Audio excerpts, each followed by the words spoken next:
What is going on, Bird brothers and sisters? Yeah, Lindy Endzone is in the building for the touchdown, taking the lead for Sideline Sports and the Philadelphia Eagles, one video or podcast at a time. Man, well, I'm sure everybody's wondering, okay, where's Philly Jim? Well, it looks like for the time being, I'm going to be, hosting the podcast for a little bit here, as this is Linked In. You already know episode 13 coming at you guys. And like it's been going for a while now that I have, there has been quite a level of excitement that has, continued through in building this podcast between Philly Jim and I. And it has been an awesome opportunity from the get-go. And,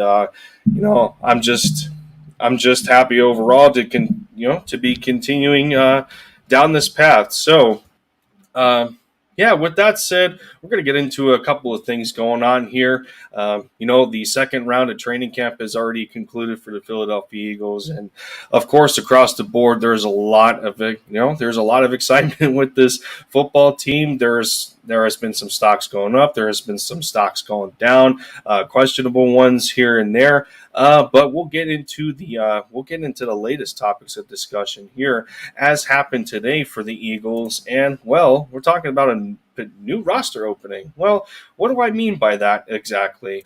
Well, it seems that one of the tight ends that the Eagles have picked up as of recently, being Jaden Graham, who was formerly from the Atlanta Falcons, he has now been placed on IR. And when a player is put on IR before the season begins, turns out that they're going to miss the NFL regular season. They're going to miss out entirely.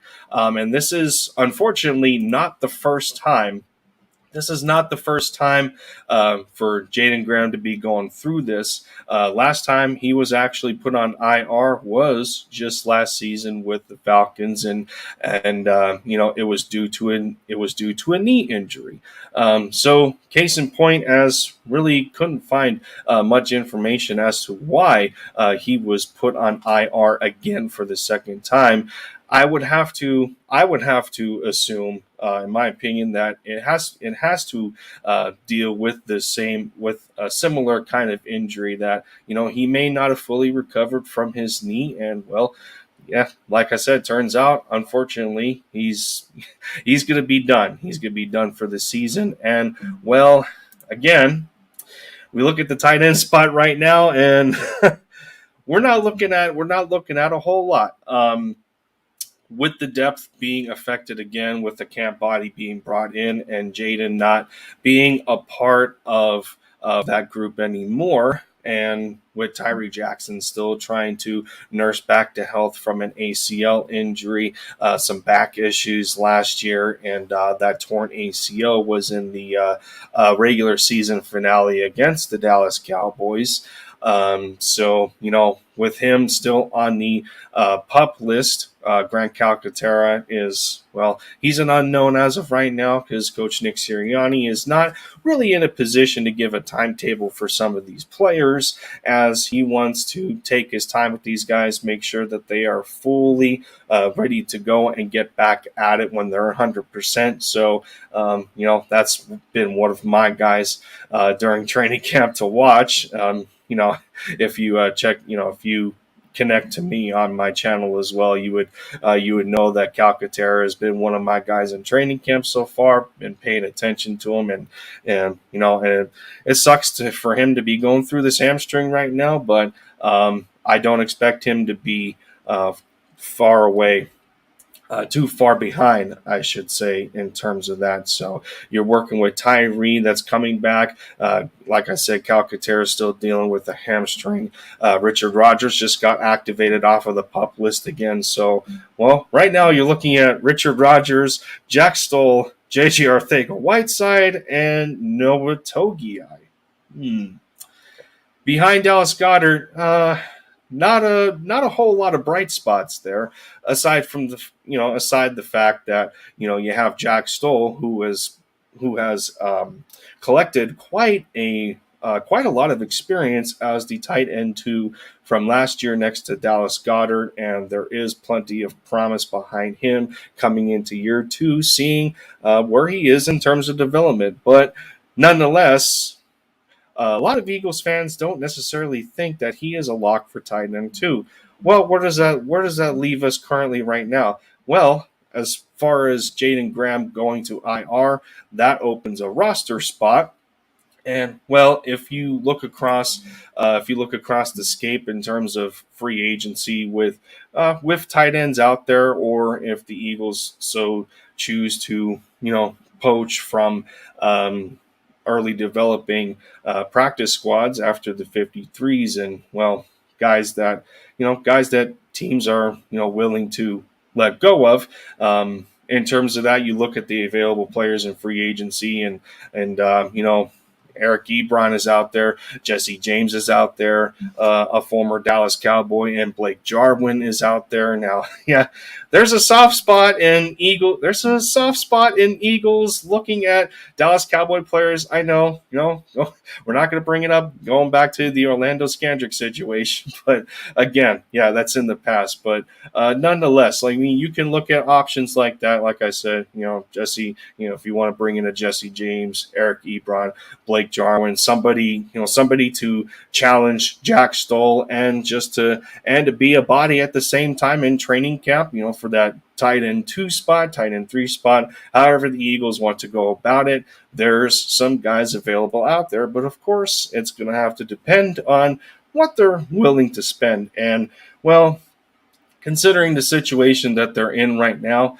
I personally would not say that they're necessarily in a rush to bring somebody in, because of course this opens the window of opportunity for a guy like Arcega-Whiteside, who just went through positional change from receiver to tight end, or Noah Togiai to get himself off of the practice squad, or for Jack Stoll in his own right to lock up that tight end 2 position.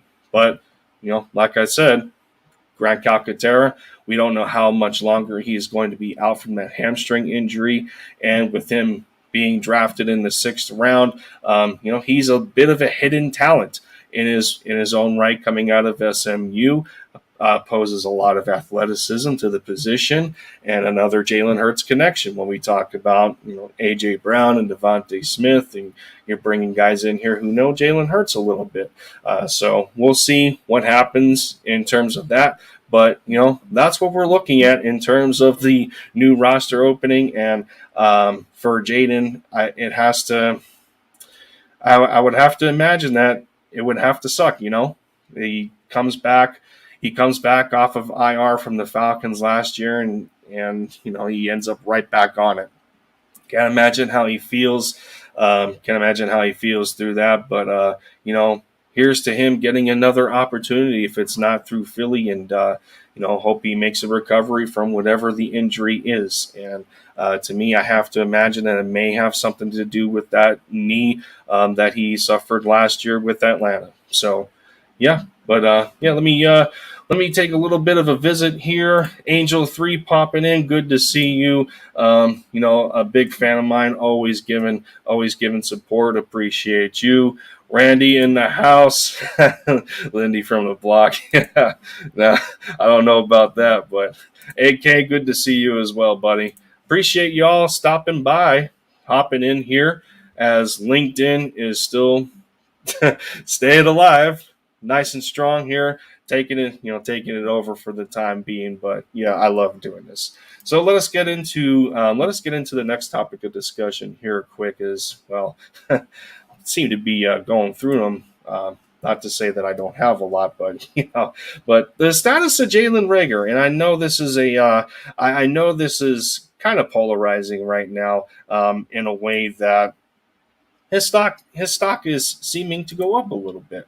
Reagor's in a position right now where he's just getting over some mental struggles and going through deaths of best friends, and close friends along that regard. We just seen we just seen how the passing of Jeff Gladney affected him. But as per Nick Sirianni, and we're hearing that Rager is in a bit of a better mind space. Take of that what you will, aside from seeing him reply to a tweet from John Clark, and we don't have to bring stuff like that up, but of course I still think that he's going to go through that kind of a struggle, but he's not shown much of a struggle when it comes to training camp. Is that he's kind of bringing himself back into the first round pick, the first round look that the Eagles were expecting him to. And if we date back to last year, again, this is a guy that was, one of the camp standouts and one-handed catches and this, that, and the third. And it didn't translate well to the field. And, I think the Eagles are in a position right now where they can't afford something like that to happen again. And, with the changes that the Eagles have made in upgrade-wise at the wide receiver position, A.J. Brown comes in and they lock him in for a nice deal. And Zach Pascal, who is really a pet to Nick Sirianni and, one of Sirianni's guys, and you add them to a core of already having Quez Watkins and Devontae Smith, and a little bit of Greg Ward here and there, well, there's going to be a little bit of a problem. Now, wow, us saying that there is a problem with a first-round pick trying to fight for a roster position, well, to kind of a discredit in the position that Jalen Reagor is in, as a first-round pick, he has had a problem with consistency up to this point, because we have expected a lot more out of him, and we don't need to go into further detail as who he was selected before, because that's just beating too many dead horses to this point. But him coming in, he was starting at the second string, getting opportunities with the second group, the second string offense in training camp, showing off a little bit, beating guys like Zach McPherson for what it's worth, because of course iron sharpening iron, going against your teammates in the DB room. And he beat James Bradbury a couple of times, and people are noticing that he's getting a little bit more consistent, putting his head down, getting to work. Sirianni has vouched for the idea as well, and coach noticing that there is some improvements there. But in the midst of all that, we are understanding that there could very well be trade rumors regarding Reagor.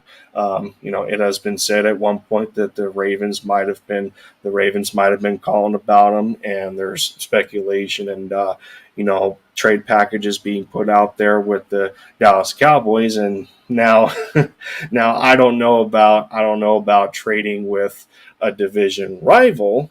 Take of that what you will. I don't know about that. But at the same time, if they feel that if Jalen Reagor does not pose a threat to them from a defensive standpoint, then you can probably understand something like that happening. But I'm not going to put a lot of stock into things like that. And ultimately, with, again, like I said, how the cards are stacked against Reagor at this moment in time, where we have a collection of players that seem to have a good set of defining roles. And, being that the Eagles did struggle a little bit with the screen game and not being able to utilize it all that much, you would imagine that a guy, with Reagor's talents, you can utilize him to that strength. And, it didn't work that way last year. So we'll see ultimately what happens with Jalen Reagor as his stock seems to be climbing up a little bit, and, go forward from there. Infamous 2K in the house. Man, that's an old name, but yeah, it has been a while. Good to see you once again. I remember old football talk with old football talk with Infamous. Yeah, man, good to see you as well. Appreciate everybody, and of course, for anything sports related, Sideline Sports will give you that. Make sure to check out the channel as well as your guy right here, Lindy Endzone. You already know the deal. So, a new target, new number one target at wide receiver. I don't know how much of this I'm going to touch upon because sometimes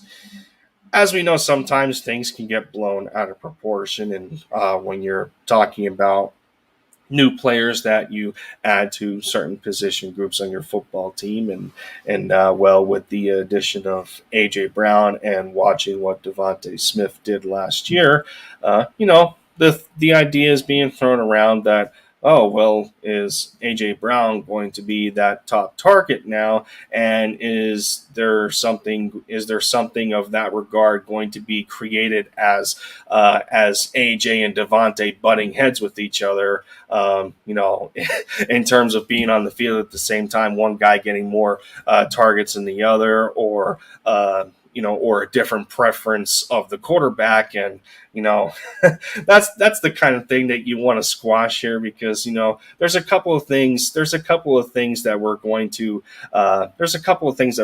understand at the end of the day. Well, no, number one. It's hilarious to me, but number one, of course, anytime you bring in a new player into your system, much like what the Tampa Bay Buccaneers are going through with Tom Brady and Julio Jones, well, a quarterback has to get acclimated to the new receiver that they bring into the football team. They're going to get most of the work together, like one-on-one first. He's going to get most of the targets in 7-on-7s, 11-on-11s, so they can get their timing down together. So and then everything else that comes with it. That's kind of a given.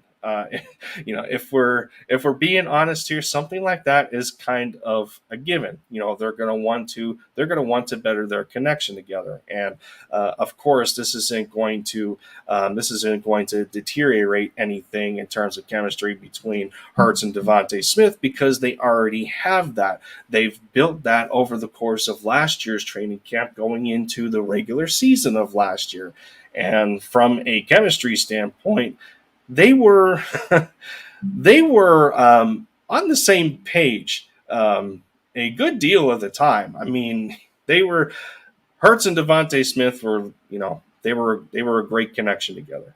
So you would have to imagine at the same time that, well, this is what we're going through right now between Hurts and AJ Brown. They have a great relationship off the field. They're best friends. We get that whole scenario there. And when they went their separate ways throughout the collegiate level, and they get into the NFL, and them still keeping in touch. And of course, we heard the rumblings, that they're probably thinking in the back of their minds that well, what if this happens? And sometimes dreams come true, right? When it comes to best friends, and well, that's the situation that they're in right now. So this is something to me that should not be blown out of proportion. It's a team sport. You have a lot of equal mentalities here, that these guys are working together for the right reasons to win football games.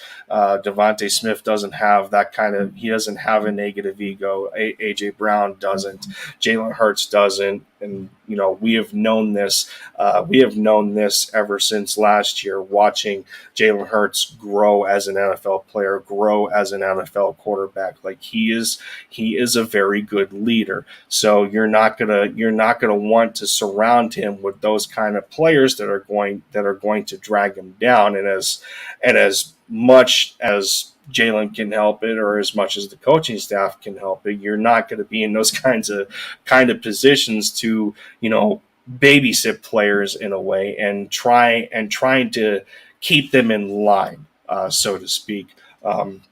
So when we talk about that, oh well, AJ Brown's coming in here and he's gonna take X, Y, and Z away from Devontae Smith. Well, no, no, that's an easy bug to squash right now, and like I said, just like the Buccaneers situation, Tom Brady reached out to Julio Jones. He wanted him to go to Tampa Bay understanding that while they have a good number of big body receivers and big body tight ends that are still left over, you add Julio Jones to that mix, and it kind of fills a little bit of a void that Rob Gronkowski has left behind, for the moment, because there's still talks about him maybe returning, and we don't know right now.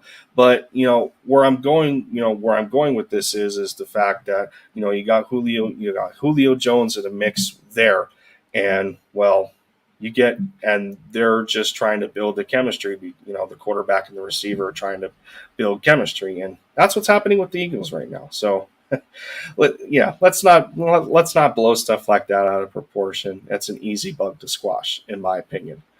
BPS in the house. Good to see you, buddy. Thomas Jones as well. What's up, everyone? Good to see you. Good to see you. All right. Number 3, or actually, topic number 4, and I'm gonna try and go a little bit in depth here with the next two, in my opinion, because sometimes something like this goes to the wayside, because to me there's cases where fans like to put a bigger emphasis when it comes to the players, when it comes to upgrades at certain skill positions, with guys coming in and just adding to a talent level. And not only does it help the team overall, from a skill standpoint, at the same time it also helps the position coaches, and how it elevates their capabilities in bringing guys along, because not only they have teachers on the field at the same time as you have teachers on the sideline overseeing the game. You got extra captains out there. You got extra players of X amount of experience that just add another level of wisdom to that skill position. And going back over a press conference and listening to what Tracy Rocker was talking about with the defensive line group, and him and observing how enamored he was and how glowing he was, and talking about the potential with what Jordan Davis adds to that defensive line, and how valuable he's going to be as a pure nose tackle. And there was a lot of key points in there that stuck to me a little bit, and how he is ultimately looking to take that next step with Jordan Davis. And it's crazy to talk about. You're looking at a 13th pick in the draft and a defensive lineman out of Georgia, and how dominant he was in the capacity that he had played, being on that championship team for the Georgia Bulldogs, and what he contributed. And listening to Tracy Rocker talk about how they're going to take that next step with him. And well, he alluded to the fact that it's going to be a combination of still maintaining his ability to control the line of scrimmage, being a read and react type of D tackle, and really attracting as much attention he possibly can to open opportunities for guys like Javon Hargrave and Fletcher Cox. But on the flip side of that, he's also looking at it as an opportunity to unlock the next part of Jordan's game, and that's getting vertical. That's getting straight down the field, running over anybody in his way, en route to sacking the quarterback, or blowing up a run play in the backfield. And as we have watched Jordan Davis so far in camp, and the pads going on earlier this week, and getting those kinds of opportunities between those 1v1s, 7-on-7s, 11-on-11s, in those drills respectively. One-on-one, you got a little bit of an easier observation there, but you're throwing him in against a Jason Kelsey, you're throwing him in against a Landon Dickerson, who the two of them have played against each other at the collegiate level. You're throwing him in there against a rookie in Cam Jurgens, who is supposed to be the next guy up. That is Jason Kelsey's replacement, and you have that iron sharpening iron mentality between these guys on the offensive and defensive line, and watching just watching from day to day the improvement in Jordan Davis, and the excitement that he is bringing, to us right now. And Tracy also goes into conversation on, he was asked about Brandon Graham and where he currently is right now, and he didn't recognize at all of any limitations in terms of the injury that BG has suffered with that Achilles. He also felt that BG looks on the field as if something like that has never happened, and for Brandon Graham to come in at 34, it's just quite remarkable to bounce back the way that he did, especially us watching Brandon Brooks go through the same thing twice, and how much of an emphasis you put on yourself in using your footwork, and how much of an explosive liftoff you need from your feet up when playing the position between offensive and defensive line. And just seeing Brandon Graham coming back from that, where he is right now. He also talked about BG's versatility defensively, and how we may see him at outside linebacker. We may see him pushed in. We may see him pushed inside, kind of reminding us of NASCAR packages that the Eagles used to do years ago. That Jim Schwartz utilized at a point in time, and that ever so infamous Super Bowl moment of forcing the fumble off of Tom Brady. That was a NASCAR package, putting a faster edge rusher inside, blowing by Shaq Mason the way he did. And, talking about the versatility there, it was also brought up on how Javon Hargrave is doing, and how Tracy thought that Javon was a unicorn in his own right, that, at his size, you wouldn't think a guy like that is as strong and as quick. And, the numbers last year didn't lie, as he was arguably the most productive defensive lineman for the Eagles in a season where, they were basically underwhelming in terms of defensive pressure when it comes to sacks. Bottom 3, bottom 2 in the league when it comes to that. So you pay attention to that, and then bringing up Fletcher Cox, and what it means to have a guy like Jordan Davis in the middle, controlling the line, and then opening up opportunities for guys like Fletch, for guys like Hargrave, and then you add Hassan Reddick into the mix, and you're adding a guy in Josh Sweat, who had the opportunity last year to get to the Pro Bowl. And that was another question that Tracy was asked about, and the impact that puts on a player to be around other great defensive edge rushers in this league, and what it means to a guy like that. And it was great. It was great to hear. It was great to hear on that point. And another player in Josh Sweat that Eagles fans are looking for that next step in him, seeing if he can replicate what he did last year. Jordy in the building as well. What's up? It's been a minute, Jordy. Glad to see you back, man. But yeah, but that kind of sheds a light a little bit, on, like I was saying, what it means, what it means to upgrade a skill position, the way that you do it, how that positively affects the coaching staff, and the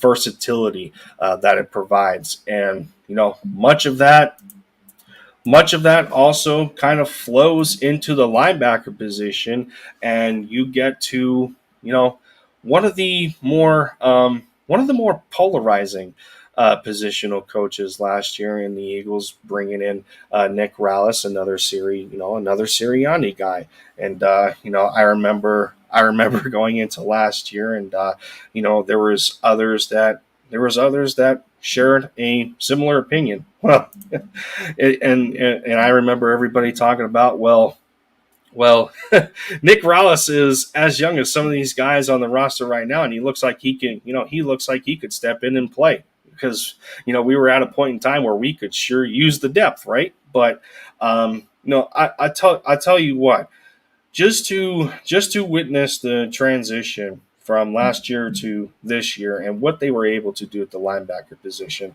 what that means, for positional coaches going from their first year to their next year, how they are able to elevate their teachings, because of course, as much as players learn off the coaches, the coaches learn off the players. It's you have an equal playing field there, and Joey Shakes in the house as well. Says, it's Lindy the Legend. We're not even close to seeing what we have on this roster. I am excited for the upcoming week as much as pretty much every Eagles fan is. And seeing the stocks of some players go up. And I remember seeing something about, well, Jalen Hurts is kind of plateauing right now, and I mean, that's not the here, it's not the here nor there with that one. But getting back to the linebacker position, and what this has done to kind of evolve Nick Ross as a linebacker coach, when you bring him in a Kaiser White to upgrade from a guy like Alex Singleton, and what it means to bring in a guy like Hassan Reddick, who is well known for being absolutely disruptive as a pass rusher, but still has the capability and still has the talent to be a coverage linebacker as well. What it means to draft Nakobe Dean, and see what you can do to unlock him at the NFL level. And it's something that Nick Rallis alluded to in a previous press conference, is that when you already have guys who have a high intelligence level, and you bring in guys behind them who also have a high intelligence level, it's like, he talked of it in a way as well. They're not trying to catch up to the guys who already have experience in the league, that they're going from a year one to year two. He talks of it as if they're not going through that when you consider a Nakobe Dean. And he also talked about and put it in an answer that was that a question was brought up to him in terms of where he feels Nakobe's versatility is going to end up being when the time comes that Nakobe Dean is ready. And a lot of us felt the same way, that you got a guy in Nakobe Dean that's going to probably float between the Mike and the Will positions. And as far as it goes for the time being, it has been said that, well, Jacoby's not doing, and it's not to be taken as a negative, but we're not hearing a whole lot, from Jacoby Dean, as in making those splash plays in training camp. But we're hearing about guys like Sean Bradley. We're hearing about guys like Kaiser White, who just came in here and has something to prove on his 1-year deal. We're hearing we're hearing about guys like T.J. Edwards, who is still working off of that 2-year extension that the Eagles have gave him, and the improvements that he is making, and that's one guy that Nick Rallis spoke highly of, in that press conference, just to see the improvement in TJ's game, really elevating himself at that Mike linebacker position. And as we know, TJ has done a very good job in terms of defending the run. He's for the most part, he's always disruptive when it comes to that. And Nick alluded to the fact that he's taken the extra steps and working on his coverage skills, much like he also brought up Davion Taylor. Again, another guy that you look at who's, the athleticism he brings, the explosiveness of being able to run sideline to sideline, the speed that he carries on the field. And he was one of those background players last year. People weren't really looking his way all that much, from what I kind of gathered in observations, and and it was a little later where he was starting to come on after going through a rookie season that kept him off the field due to injuries, and he comes in and he starts to make noise, and unfortunately he gets hurt again. But according to Coach Rallis here, that hasn't slowed him down. He's constantly in Nick's ear. He's constantly in Nick's ear about learning X, Y, and Z, and the will to learn, the will to want to get better, and that's kind of been the repeating theme going on here with a group of guys that these individuals in the coaching staff have, between Tracy Rocker, between Nick Rallis, and then, Jason Michael is going to have a little bit. He's going to have a little bit of a struggle here with the injuries at the tight end position. So we'll see. We'll see what happens there. So, Boys for Life in the house. A Cowboys fan stopping by. What's going on? BPS saying I started the Lindy Endzone name. Man, how long ago that was already? But Boys for Life, good to see you, man. And speaking of the Cowboys, and that reminds me, and while we're on the subject of linebackers, and I'm sure a lot of Eagles fans have seen that the Cowboys have brought in Anthony Barr, and it looks like that.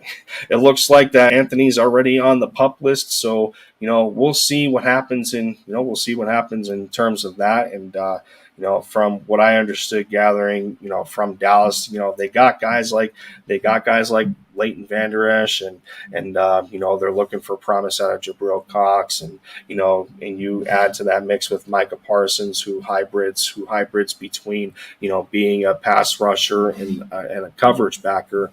You put in Anthony Barr into that mix, and okay, you got a solid core there. But I think that's a guy. That's been plagued with a couple of injury issues, and he's a player that's trying to bounce back and trying to get back to that Pro Bowl caliber level that he hasn't really had since 2018.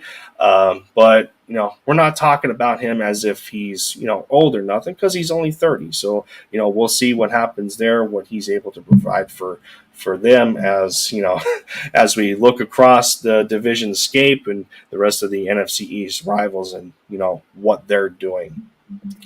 So you've been a great friend for 2 years. One of the only. I appreciate that. I appreciate that. And I think that's honestly one thing that gets.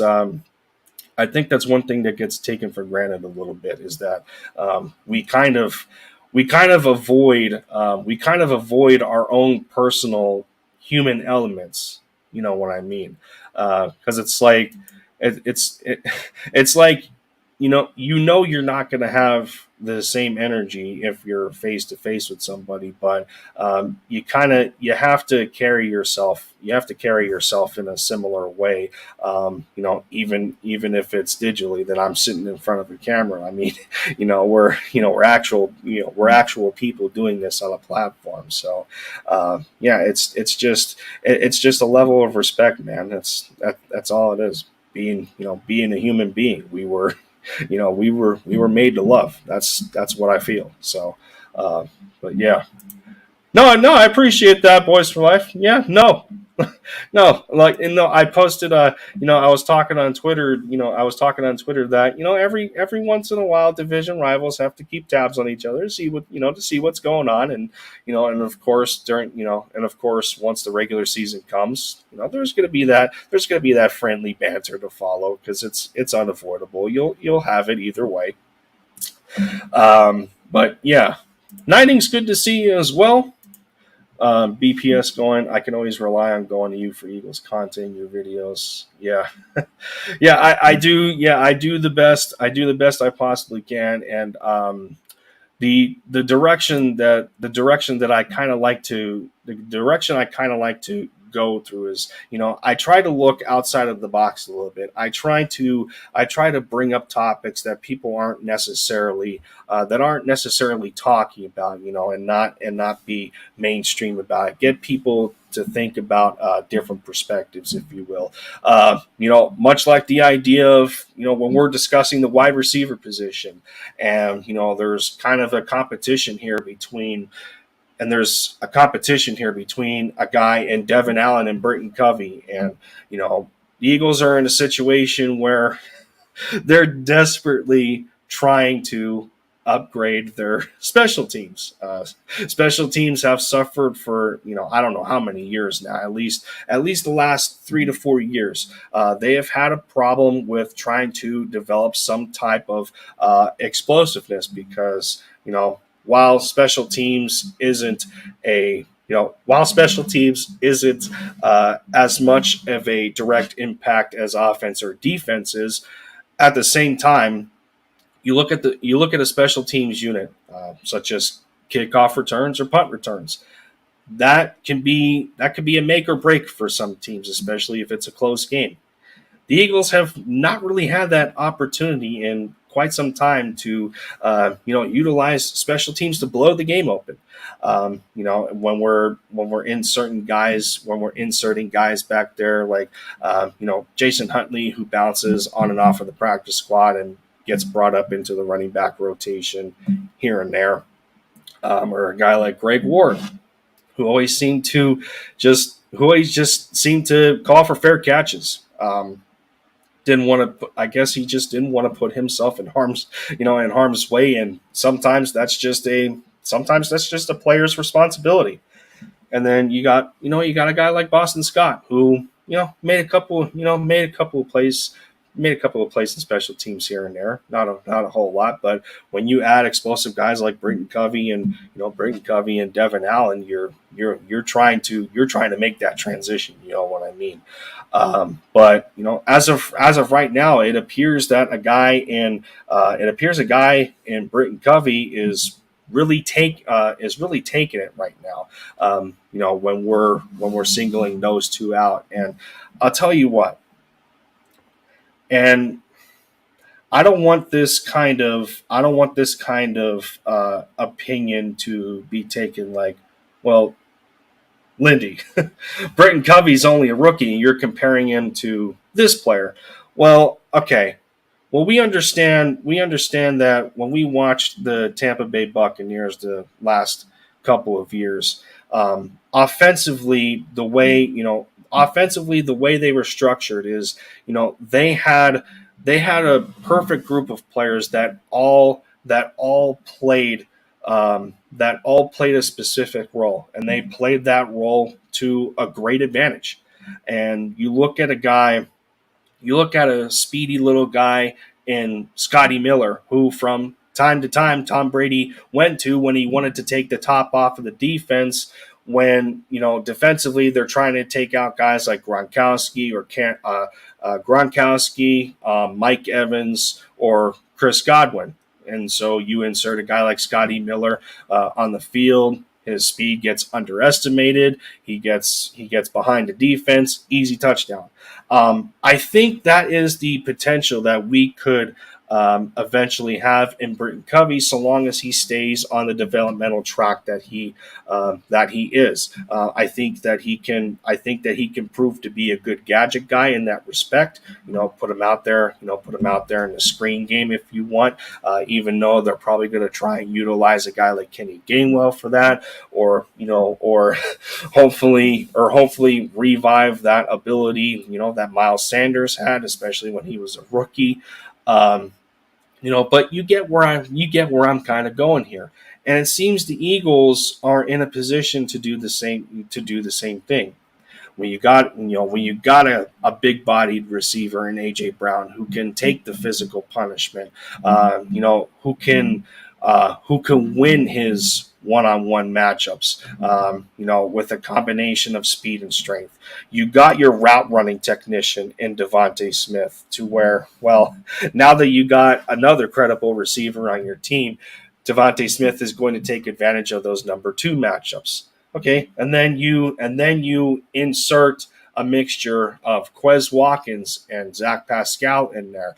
Situationally, they're great. They're great for a lot of different things. Pascal reminds me of what we were hoping to get out of a JJ Arcega-Whiteside. A 50-50 type of receiver who has a special, who has his own physicality to him.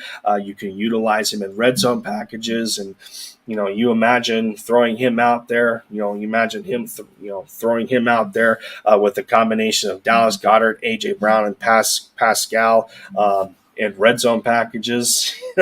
It sounds pretty good. Sounds pretty good on paper, but of course, a lot of this has to be ironed out in training camp, and that's where that's where I feel a guy like Britton Covey, can kind of fit in, to the scheme offensively. So we'll see. We'll see where something like that goes. That was kind of random. Brown and DK Metcalf are huge. Yeah. They definitely are. That's the biggest thing. That's the biggest thing that I'm hoping for. That we utilize a guy like AJ Brown in that capacity. But of course, I'm gonna go back to the idea that, we understand what a Pro Bowl caliber receiver brings to the table, and you got that off the field connection between him and Hurts. Again, let's not get carried away with the idea that a guy in AJ Brown is going to completely overwhelm and take over that spot that Devontae Smith thought he had. That's not the way it works, and I honestly think that was something that Jalen Hurts was asked about in a previous press conference, and he turned that down immediately. I think he said something along the lines of, let's not bring that up. Let's not go there, because that's just negative attention that you don't want to subject yourself to. Those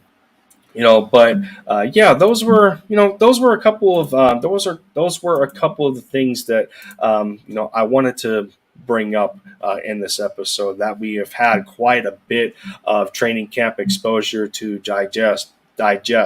And in the beginning of the episode here, we talked about the roster opportunity, the open roster spot opportunity that the Eagles have, and unfortunately Jalen Graham going out with what I think appears to be another knee injury. So we'll see what the Eagles do there, and Jalen Reagor, where he ends up if he ends up getting traded, and we already know for a fact that the Eagles aren't going to cut a first round pick.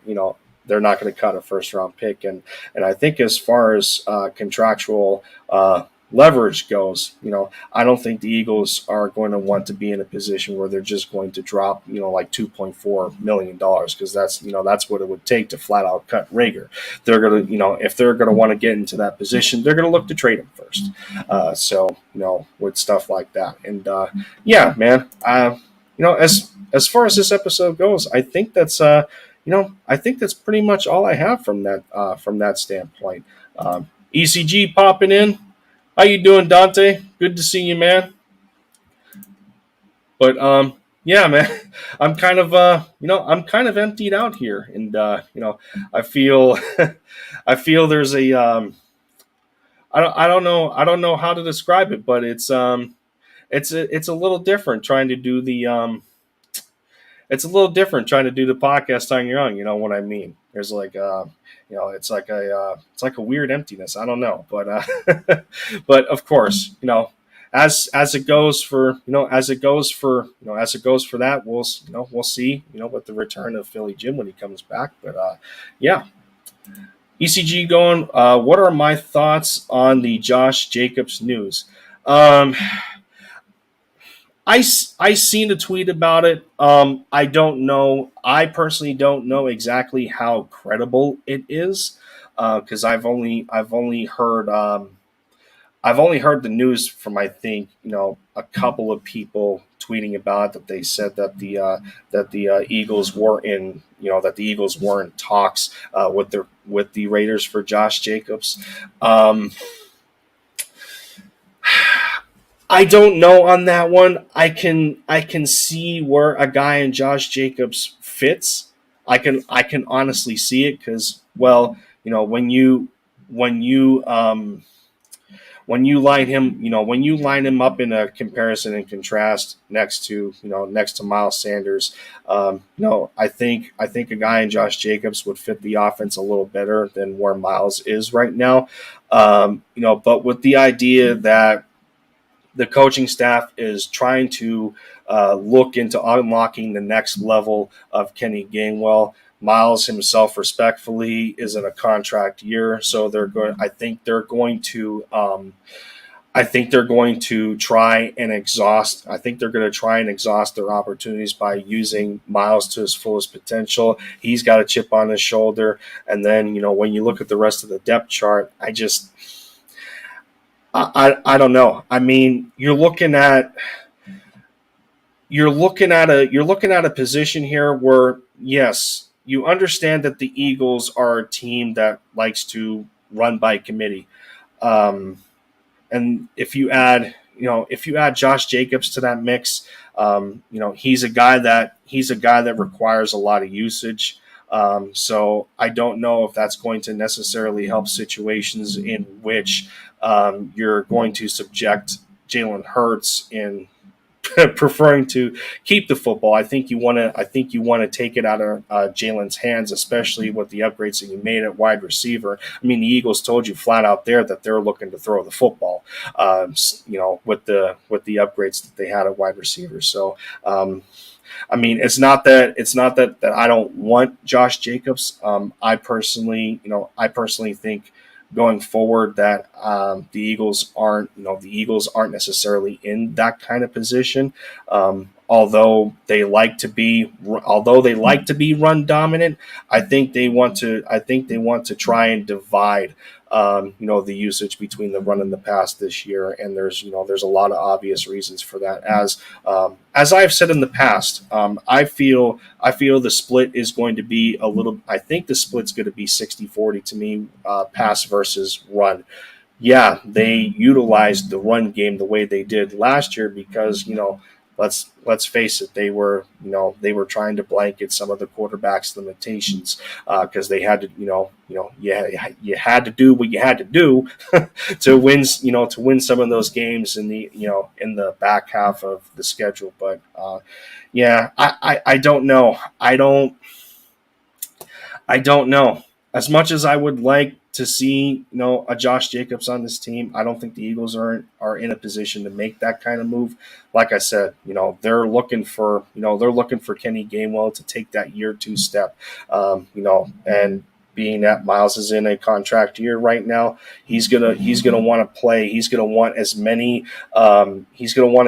opportunities as he possibly can to get an extension. Because, well, let's face it, running backs have one of the shortest shelf lives, if not the shortest in the NFL. So he's going to want to make the most of his opportunities so long as we do get him the football and he plays more than 12 games a year. I think that's the most important thing first, is for Miles to actually stay on the football field, give us maybe 15 games. I think I would personally be happy with him playing 15 games. I can excuse him missing at least 2, but if it gets any worse than that and he only plays about 13, then I'm like, no, sorry, there's a negative pattern here. Like, if you want to be a number 1 back, you got to stay on the field, bud. So yeah, we'll see in that regard. But yeah, man, I don't know. Yeah, I don't think the Eagles are in a position for that. Sirianni's offense needs to be more diverse. Take a page out of Lincoln Riley's playbook on what worked for Jalen. Yeah, and I think, I definitely think in a sense something like that would work. But at the same time, being that Oklahoma didn't face, I don't think Oklahoma faced very many good defenses. I think that's part of the reason why the Sooners were able to score as many points as they did with Hurts as the quarterback. But he did have CD Lamb for what it's worth. But at the same time, I think something like that could also promote some limitations. And with defenses at the NFL level, they're going to sniff that out. Much like we seen in the wild card game, how a veteran defensive coordinator in Todd Bowles was able to completely take advantage of Jalen Hurts and a first-year play caller in Sirianni. So as far as I'm concerned, if these guys take the proper next step, then, well, in reality, they're not going to have as much to worry about. But of course, it comes down to the development of the quarterback. It comes down to every other nuance that comes with it. So, Niding's going. I wouldn't mind him either, but I believe in Sanders a lot. Also, I am a Sanders stan too, so I'm biased. I think that's when it comes to Miles. When it comes to Miles Sanders. Me personally, he's an easy guy to root for. In all honesty, Miles is an easy guy to root for. He has the right mentality going in. He's a team player. I don't feel that. How can I put this? I don't feel that Miles' selfishness is. I don't think that it's a negative selfishness, if that makes any sense whatsoever. And I don't know. Sometimes it's hard to describe, but I mean, you hear the talks of him with the All-Star team and yada yada. But no, like I said, I think Miles is an easy guy to root for. But of course, the criticisms of him are legitimate. You got to stay healthy, bud. All I ask of you is to show us what we've seen in your rookie year. Build off of that, because now you're in a position where there's a little more stability on the team. You're not going from 19 as a rookie, going through your rookie struggles, and then you go into year 2 and you see the implosion of a quarterback, you see the implosion of a coaching staff, head coach, and going down the pipeline like that. He was given a good reset button, much like the rest of the team did. But I mean, like I've said, in terms of Miles, I need him to be healthy first, and the production should come with it. But yeah, he's an easy guy to root for at the end of the day. I love Miles Sanders, but the injuries, man. ticky-tack injuries. 90s one because they always get hit. Running backs, they don't always run up the field. They got to block. Yes, sir. Yeah, they got to block. Yeah, that's one deficiency that we do. That's one deficiency that nobody really pays attention to either. Is that Miles isn't very good in terms of blitz pickup. In pass protection, much like Boston Scott and Kenny Gainwell. That's one thing that Eagles running backs haven't necessarily been consistent with. So I'm hoping that they continue to work on that through Jamal Singleton, and he really gets them up to a better speed in that regard. So. BPS going. I really don't want Josh Jacobs. Yeah, I think from a overall depth perspective, if the Eagles were in a worse position than they are right now, then I would understand. But as far as I'm concerned, I don't think they're there. I really don't. But well, we made it to an hour. We've made it, man.